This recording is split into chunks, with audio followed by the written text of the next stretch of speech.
Welcome to Down to Earth but Heavenly Minded podcast. Hosted by Irving Risch. Light and Life Meditations on the Gospel and Epistles of John. By James Boyd. 11. John chapter 8 and 9. In chapter 8 the Pharisees bring to him a woman taken in adultery. What was he to do? Condemn her and deny the grace in which he approached the sinner. Justify her, and show his disrespect for the law of Moses.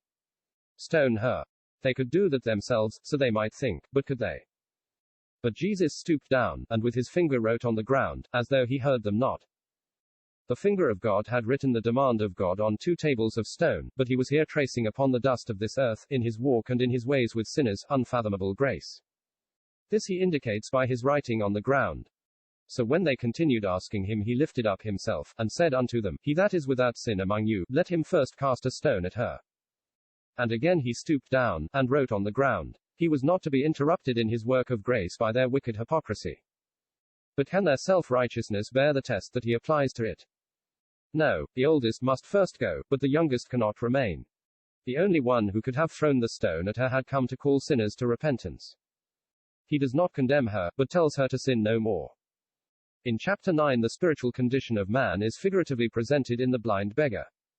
All his life he had been in darkness. Truly the light is sweet, and a pleasant thing it is for the eyes to behold the sun. But that sweet pleasure had never gladdened his eyes. Yet the fault lay not in the sun, but rather in the man himself.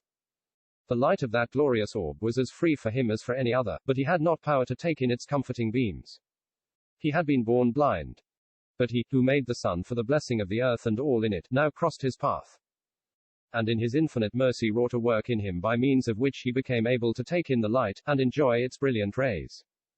As long as I am in the world, I am the light of the world.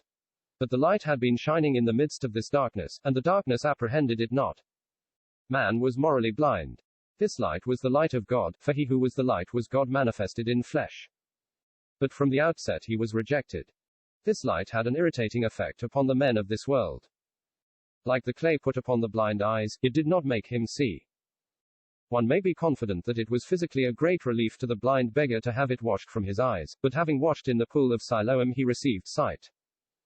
That the presence of Jesus on earth among men was a source of great irritation to the natural man is very forcibly brought out in the treatment he received from the hands of all but a few.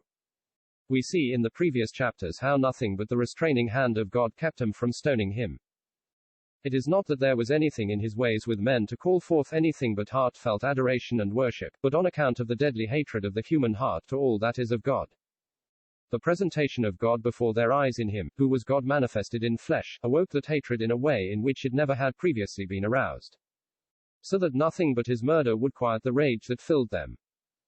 Had they washed in the pool of Siloam, that is, had they believed on him as the sent one of God, they would have met him with the thanksgiving and the praise justly due to his unfathomable grace.